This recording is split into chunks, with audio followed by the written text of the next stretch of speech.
Thank you, madam, for your introduction. Though I believe that I'm the only black sheep in the system of education in Jammu and Kashmir. You know, when micro teaching started, it started in 1967 by D.W. Allen in Stanford University. At that time, he thought that teacher preparation is very important. And whenever you go to the classroom as a teacher, you should always focus that whether students are learning or not. And how can you focus that whether students are learning or not is due to the evaluation of the terminal behavior of the student. You know, there are two types of behaviors that the teacher is observing. One, which is known as the entry behavior, and the another, which is known the terminal behavior. Entry behavior is that behavior when the teacher enters into the class. You have, as a student, one type of behavior that you are going to observe. And then, once you leave after delivery of a lesson, you must find that there is a drastic change as far as the behavior of the student is concerned. And that type of behavior, once you are going to evaluate, is known as terminal behavior. D.W. Allen said that there are 14 core skills.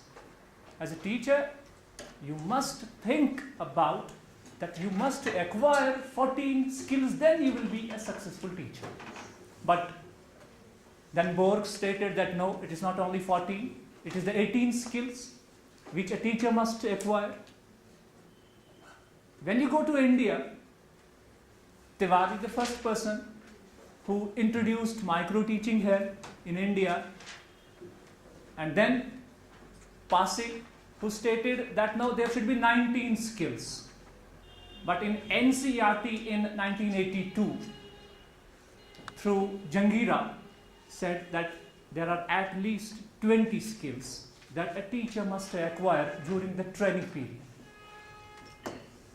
Whether 14, 17, 18, 19 or 20, how many skills a teacher must acquire during the course of training have been categorized. Now in the latest version of micro teaching, the skills have been categorized into core skills and optional skills. There are 8 core skills which a teacher must acquire through the training programs. And there are 12 skills which are being kept as optional skills. Whether you acquire them, okay, if you don't, but still you are using them inside the classroom. You know, most of the skills are being used by teachers inside the classroom, but they don't know the name of the skill. That is the only tragedy with teachers in India. Fortunately, during the 8 core skills, questioning or the probing question is the first skill that the teacher must acquire. It is McKinsey who stated that the biggest software for human being, one is for the technology, there is hardware, there is software, but for a successful human being, the biggest software that has been developed by human being is question. You just try to understand it. The biggest and powerful software that a human being, an individual, has created for individual is question. Philosophy begins with question. When you question, it gives meaning to the confusing word. There is a confusing word, you don't know, but once you question, then you understand it. So the meaning of the confusing word is being answered by question. It is only through the question through which you understand the word. It is not only that thing. It is McKinsey who stated that it is the question who develop insight among the human beings. As I said, that philosophy begins with doubt, the wonder, and then doubt. Doubt is nothing but the question. Similarly, there is challenge and there is response. You cannot respond unless you have a challenge, and challenge is nothing but a question. So as a teacher, you must understand that questioning is one of the powerful tools inside the classroom for teaching, learning process. I have, is there, yes, madam, next one. From here. James Mackenzie, next one. You know, you have Tring, who stated that teaching is nothing but skillful questioning. Teaching is related with teacher. Learning is related with? No. Learning is related with both teacher as well as student. But teaching only related with teacher. So as a teacher, if you want to make the teaching learning process more effective, then you have to question. You have to question to the students. And then you have Parker, who stated that questioning is the key to all educative processes. If you want to make students to learn, then you have to question. Not only this, Solomon said, that a bad questioner is always a bad teacher. It is a skill to ask a question, to ask a good question, or to ask a bad question. But if you are a bad questioner, it means you are a bad teacher. It is Solomon who said this. Raymond, an educationist, stated that I am believed to be a successful teacher. But do you know why? Because people think that I have knowledge. And do you know how I got this knowledge? Because I have 6 most important friends in my life. And these 6 important friends are what, why, how, when, where. These are the 6 important friends which I have adopted for my life. That's why people say that I am a successful teacher. Next, please. Raymond. Purpose of questioning. Whenever you talk about the questioning inside a classroom as a teacher, why you have to question? You know, there are 2 skills related with questioning. One is art of questioning, another is probing question. These are 2 different skills. Art of questioning is one. This is related with art of questioning. In the later part, we will discuss about the probing question. It is not probing question. It's only art of question. That as a teacher, you must understand that I have to ask questions inside the classroom. But there are certain precautions which are to be taken into consideration. If you don't take, you will be treated by your students, you will be treated question teacher are. So you have to use it in an appropriate way. But what is the purpose? Why to ask questions? I will give you the PPT, please. Don't write. I will give you the PPT. First is to arouse motivation. You know, if you have gone through the set induction is nothing but questioning. You are asking questions. You are asking questions in the beginning. Why? Only to motivate students. Those students who are sleeping inside the classroom will be attentive. Those students who feel shy will be encouraged. Those students who are not interested will be motivated in the beginning when you ask certain relevant questions. It is one. Then number 2 is to test knowledge. It is again an important aspect that a teacher must understand that where my students stand.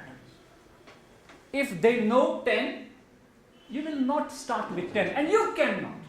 If you start again from 10, that means you are wasting your time, you are wasting the time of the students. So you have to test the knowledge of the student, and it can only be tested through the process of asking questions. But these questions should again be relevant questions. Then third one, to locate difficulties. It is most of the time is to locate difficulties first for yourself. It's a dictum. There's a biblical dictum. Put a finger, 3 fingers towards you. So as a teacher, if you locate that there is a difficulty among students, they have not understood a lesson, whether you have a fault as a teacher, you use a tough language, or your interpretation was not good, you have to understand that as a teacher. Then, if you feel that your side is okay, then you have to understand where the problem lies. Is a medium, known as barrier of communication. Once that is also being passed, then go to the student. Where is the problem? Whether the problem is in student psyche, one, familial problem, personal problem, psychological problem, educational problem, societal problem. What are the problems? So as a teacher, you are going to understand the entire world of the student. So for that, you ask question and you will get the answer about the problems that are being located inside the class. Then comes to secure active participation of students. Always there are 3 sections of students in terms of the participation. First, who participate enough. Next, who do not participate. And third, who partially participate. Those who do not participate as per the developing questions. No, it is again one type of question. Developing question, again another type of question which is during the course of action, during the interactive phase, during the delivery of a lesson. Certain questions arise and you ask to the students so that you know the progress. This is developing question in between the lesson. Then the third one is recapitulatory questions. It is again a question at the end of a section, at the end of a lesson, at the end of a unit. You recapitulate and ask questions. And then the fourth one is the testing questions. This question is also known as evaluation questions. You evaluate the progress. So now we will take them in detail. First one, next please, is preliminary questions. At the beginning of the lesson, this is also known as introductory questions. What to start and where to start. For that, we use preliminary questions. As a teacher, I must know where I have to start and what to start. So for that, if the student is knowing 10, that means I have to start from 11.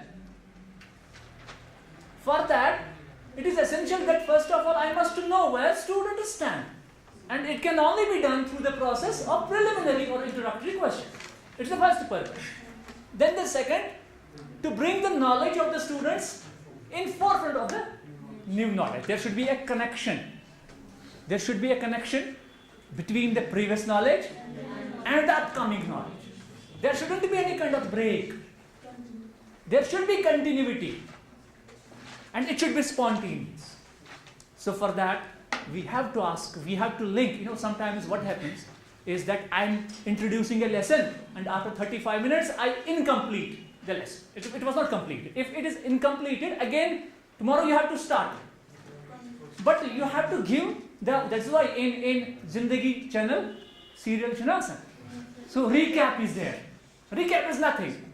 So that you can correlate it. You can have a continuation. Similarly, to motivate students to receive the new knowledge. Again, they get motivated.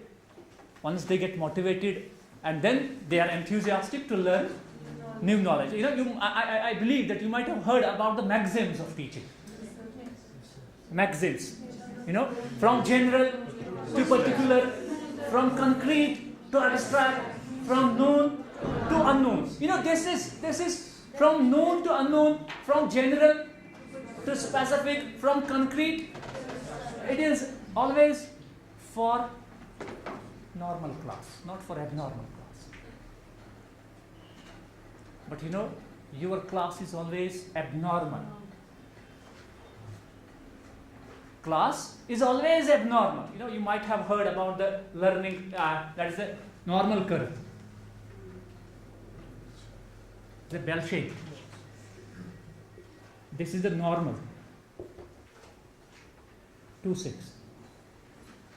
This is the normal. 68.26% students are normal in the classroom. But remaining are positively deviated or negatively deviated. Negatively deviated means their behavior is negative, their intelligence is negative, they are not in the norm, and sometimes some students are positively deviated, that means their behavior is positively deviated, their intelligence is positively deviated, their personality is positively deviated. So once your class is not normal, how can you use normal maxim? Debatable question. इस पर हम debate करेंगे, ठीक है? इसके बाद जब ये खत्म हो जाएगा. Teacher is able to present the unknown in relation to known. What are the precautions that the teacher has to take? Sir, हर एक questions को फिर precautions दिया गया, ठीक है? Questions should be only few in number. 5 minutes मकलावा को एक question 5 minutes से स्कूलों में class. Few in number. Number 1. Number 2, only relevant questions. अगर आपको मुगल्स पढ़ाना है तो मुगल्स का ही क्वेश्चन पूछो, ना कि क्या उसूल गोभी के पराठे. They should help in brief revision of the previous test. This is the first. Then the second, please. Developing questions. These questions are asked by the teacher in the course of during the course of his lesson, to stimulate mental activity in pupils. Bloom's taxonomy. Have you heard it? Bloom's taxonomy, known as CAP, C-A-P, CAP.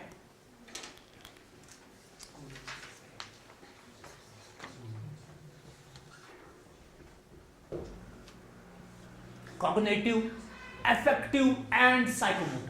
These are the 3 domains. Cognitive, affective, and psychomotor. Cognitive is the first. Brain has different faculties, isn't it?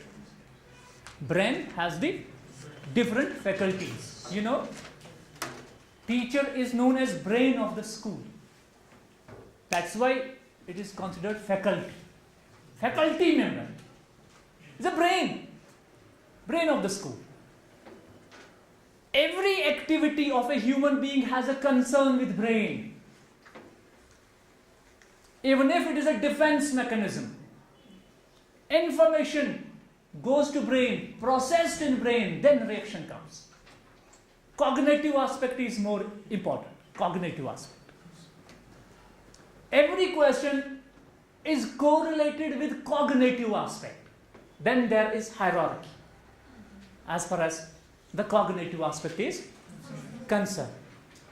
Mental activity in pupils. That means majority of the times, whenever you are inside the classroom, you are correlated yourself with cognitive abilities only, mental processes only. If you go outside, then physical, social, but here majority of the time is once teacher is in front of you delivering, that means cognitive aspect is being dominated. So whenever you ask a question, this is related with the mental ability. Then the next one is to discover new facts, to formulate new generalizations. Whenever we conduct research, we have 2 types of populations. Do you know what is population? Population is from which we collect the sample. That's population. We have 2 types of populations. One is target population and another is as a research scholar. Target population and generalizing population. Generalizing population.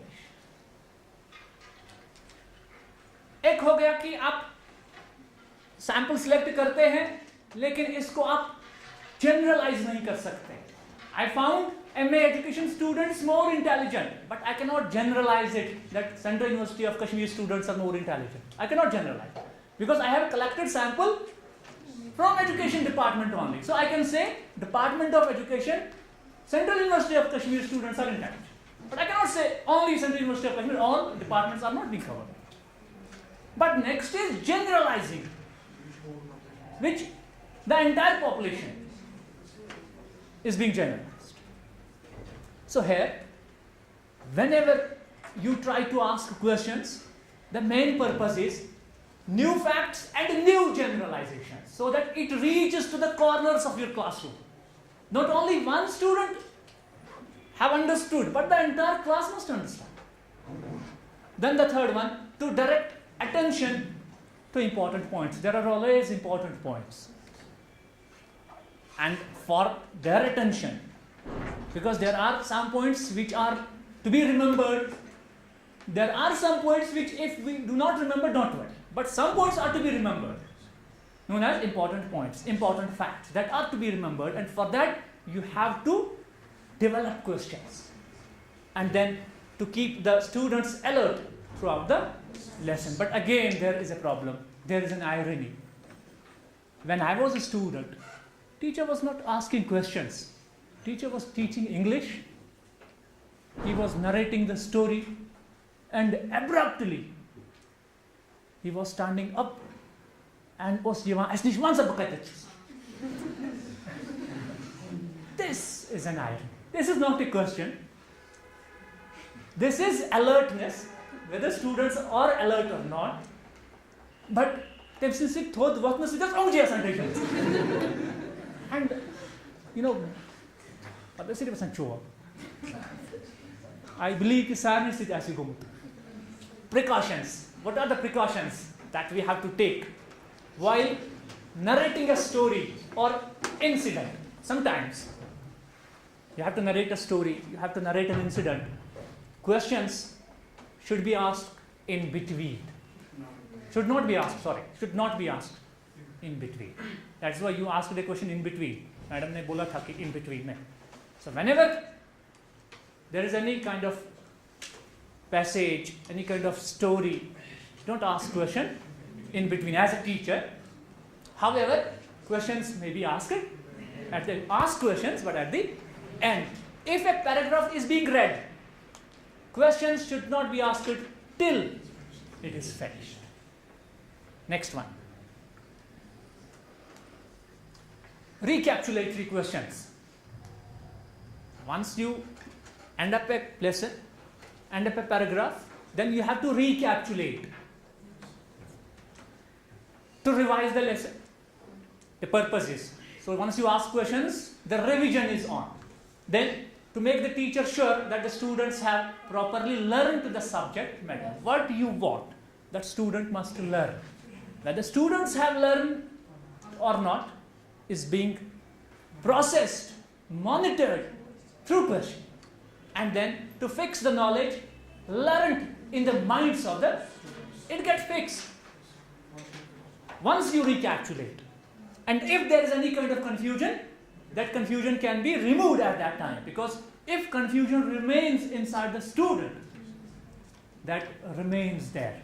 That's why J.B. Watson, once teacher experimented, J.B. Watson's teacher experimented on Watson, that 2 plus 2 is 5. Actually it is 2 plus 2 is 4, but he experimented. J.B. Watson, who is the founder of behaviorism. And when J.B. Watson died, the dying words were, "Sir, 2 plus 2 is 5. Tried to that, if confusion is created in the minds of a student and not removed, it will remain there till he is alive. So, the teacher feels satisfied that the knowledge has gone home. Home means dustbins. Here, according to Paulo Freire said that we treat students dustbins.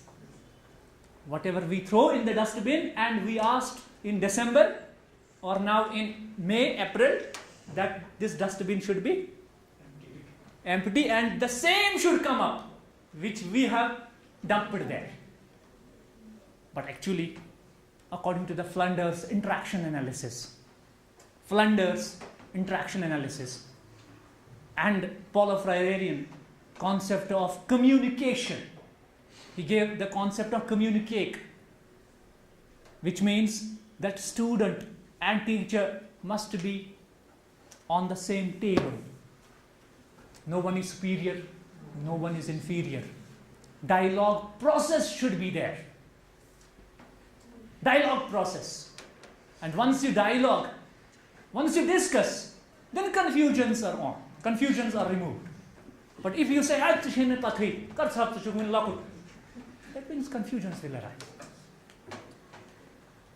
So, whenever you ask questions, these questions should not only think about that you develop originality, not only that it should be linked up, but you should feel satisfied as a teacher that it has gone home. What is my job? I have satisfied that I have done my job. What are the precautions that are to be taken? Sometimes we write important points on blackboard, and if you ask, blackboard is not rubbed, students will see and say, sir, this is the answer. So what we have to do is, before recapitulation, rub the blackboard or the whiteboard. Then pupils may be allowed to think a while. जब अंताक्षरी खेलते हैं ना, तो वहां पर टिक टिक होता है, तो उससे डिस्टर्बेंस होता है. Give proper time to think, and then original answers come. Then the fourth one, next please, is evaluating or testing questions. These questions relate to periodic internal as well as external evaluation. Internal evaluation and external evaluation. Next. 3 levels of classroom questions according to NCERT 1982. As a teacher, whenever you ask question, there are 3 levels of questions. One is the lower level questions. Lower level questions, as per the Bloom's taxonomy, Bloom's cognitive aspect, is only memory level. That's why we have 3 levels of teaching. अगर आपने education technology में पढ़ा होगा, 3 levels of teaching: memory level, understanding level, reflective level. These are the 3 levels. Similarly, your questions should be of 3 levels. One is the lower level, and the lower level is memory level. Memory level means where you recognize and recall. That's the only 2 things. Ask the questions to recall or to recognize. This is a memory level, and this is being asked by a teacher for those students who are negatively deviated inside the classroom as far as their academic performance is concerned. Then number 2, middle order questions.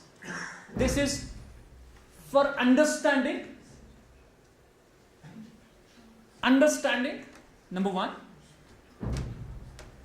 translation and interpretation and application. These are the 4 things. Once you say translate, you cannot translate unless you understand. If you say differentiate, you cannot differentiate unless you understand. If you say correlate, you cannot correlate unless you understand.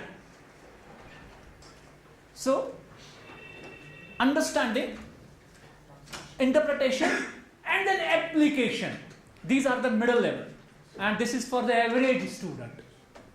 And then the third one is the higher order questions, where you have analysis, synthesis, and evaluation. Whenever you say analysis, it gives transfer of training, transfer of learning, whether you apply one into another or not. Synthesis, where you synthesize different approaches and come up with your own approach. And evaluation is nothing but your judgment, your originality. These three types of questions, as a teacher, must be asked to the entire class, so that you identify the lower level students, the middle level students, and the upper level students, higher level students. And as a teacher, then you have to focus on ability grouping, known as, in guidance and counseling, we say ability grouping. Ability grouping means, on the basis of the ability, group the students. If one student is at the higher level, another student is middle level, another student is lower level, combine them all, so that they seek help of each other. Next one. Proper techniques of class questions. When to ask questions. This is preliminary, this is developing, this is recapitulation. Picture? So there are three types next. Then we have how to ask questions. How to ask questions as a teacher. You know, it is an art of question. It is an art. First, to the whole class. Question should be thrown to the whole class, known as open question. Why to ask to the open question? Because those who are demotivated, those who are sleeping, those who are disinterested will be attentive. Feel happy. Throw first question to the entire class. Then next, allow sufficient time to think. Again, sufficient time to think. Then third, don't repeat questions unnecessarily. Sometimes you repeat and repeat and repeat. Repetition. So as a teacher, avoid repetition of questions. Then fourth one, don't change the structure of the question. Chatik? Change the structure. Predicate, subject. Don't change it, because sense is being lost. And then ask well-graded questions. Again, well-graded means 3 levels. Ask graded questions. First, start with encouraging one. That is the lower level, so that they answer. Then middle, and then known as difficulty value. Discrimination index and difficulty value. Every question that you ask must have discriminatory index. In measurement and evaluation, we use this term. Discriminatory index and difficulty value. If the question is having 100% difficulty value, don't use that. And if the question is having 0% difficulty value, don't use that. Questions should be graded from 20% to 80% graded difficulty value. From 20% to 80% difficulty value. And discrimination into the categorization, lower categorization, middle categorization, and higher categorization. And then occasionally ask questions to backbenchers. Ask them, sometimes, occasionally.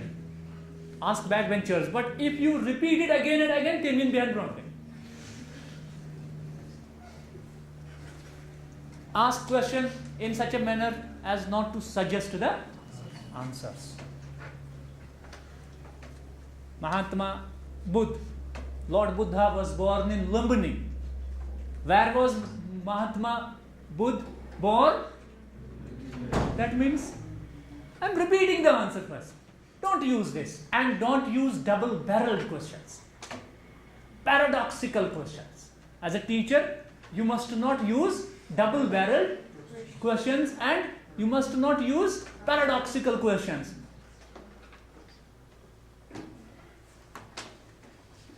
Do you know what is double-barreled and paradoxical? जिसका उल्टा-पुल्टा माने हो, उठो मत बैठो. ये क्या मतलब है? ये क्या मतलब है? देखिए, नहीं.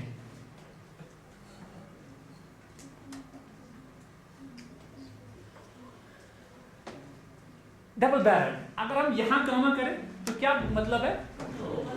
That means stand up. अगर हम इसको हटाएं और यहां पर बैठ लगाएं, totally against. These are paradoxical questions where students get confused. It is only because of comma the interpretation is changed. This is paradoxical. As a teacher, you must not ask paradoxical questions, double-barreled questions, and don't ask those questions where you suggest answers. Then don't accept the first correct answer. Answer is correct from the student, but don't accept it. If the question is open-ended,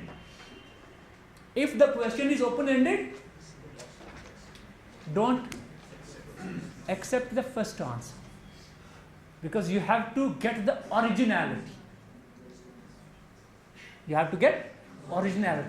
Sometimes you get unique answer. That's why when we categorize answers, there are 6 types of answers. You must remember it. 1, absolutely correct answer.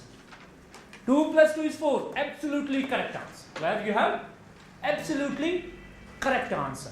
You expect, whenever you throw a question, you expect that answer will be among the 6 categories.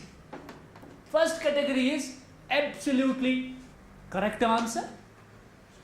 Another is correct answer but incomplete.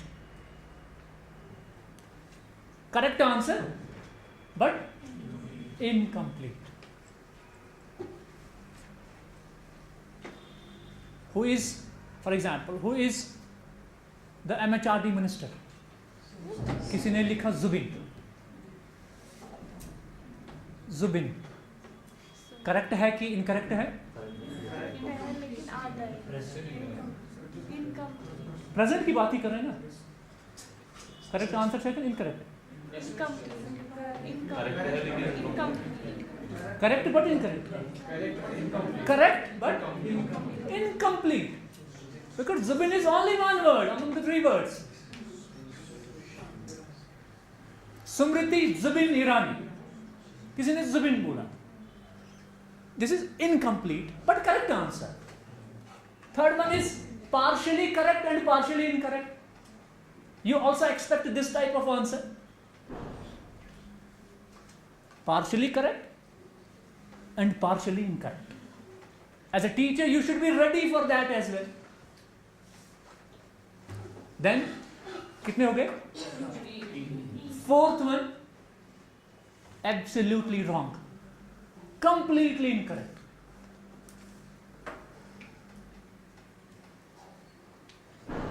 Fifth one is mischievous answer.